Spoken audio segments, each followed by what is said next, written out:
દિલ્હીમાં ભાજપ નેતાની મુશ્કેલી વધી, ચૂંટણી પહેલા આપ સાંસદે ઈડીમાં કરી ફરિયાદ, જાણો મામલો। દિલ્હી ચૂંટણી પહેલા મતના બદલામાં મહિલાઓને પૈસા આપવાના આરોપમાં ઘેરાયેલા પ્રવેશ વર્માની મુશ્કેલી વધી છે। હવે આમ આદમી પાર્ટીના સાંસદ સંજયસિંહે ઈડી ઓફિસ પહોંચીને પ્રવેશ વર્મા વિરુદ્ધ ફરિયાદ દાખલ કરાવી છે। દિલ્હી મુખ્યમંત્રી આતિશીએ ભાજપ નેતા પ્રવેશ વર્મા પર મતના બદલામાં પૈસા વેચવાનો આરોપ લગાવ્યો હતો। ફરિયાદ દાખલ કરાવ્યા બાદ આપ સાંસદ સંજયસિંહે કહ્યું કે ઈડી ઓફિસે ફરિયાદપત્ર સ્વીકાર કરી લીધો છે, પરંતુ કોઈ અધિકારીએ અમને કાર્યવાહીનું આશ્વાસન નથી આપ્યું। ઈડી શું કરશે આ અંગે હું ન કહી શકું। તેમણે ફરિયાદની સત્તાવાર રસીદ આપી દીધી છે। જણાવી દઈએ કે બુધવારથી આમ આદમી પાર્ટી આ મુદ્દાને લઈને ભાજપને ઘેરી રહી છે અને ચૂંટણીમાં રોકડની એન્ટ્રીને લઈને રાજનીતિ પણ ખૂબ જ થઈ રહી છે।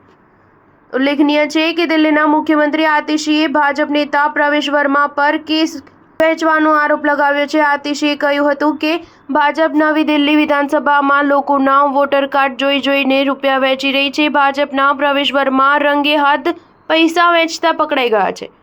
મુખ્યમંત્રી આતિશીએ એક ફોટો જાહેર કરીને દાવો કર્યો છે કે નવી દિલ્હીમાં આવેલા ભાજપ નેતા પ્રવેશ વર્માના સરકારી આવાસ 20 વિન્ડસર પ્લેસ પર મહિલાઓને 1100 રૂપિયા વેચવામાં આવી રહ્યા છે। તો આ મુદ્દે પલટવાર કરતા પ્રવેશ વર્માએ પણ આમ આદમી પાર્ટીને ઘેરી હતી। બુધવારે પ્રવેશ વર્માએ કહ્યું હતું કે મારા પિતાજીએ રાષ્ટ્રીય સ્વાભિમાન સંસ્થાનું નિર્માણ 25 વર્ષ પહેલા કર્યું હતું। ગુજરાતમાં જે 2 ભૂકંપ આવ્યા હતા ત્યારબાદ અમે 2 ગામડાઓનું નિર્માણ કર્યું હતું। અમે ત્યાં 2000થી વધુ મકાન બનાવ્યા હતા। સ્ટાર ન્યૂઝ 7 હંમેશા સચ્ચાઈની સાથે।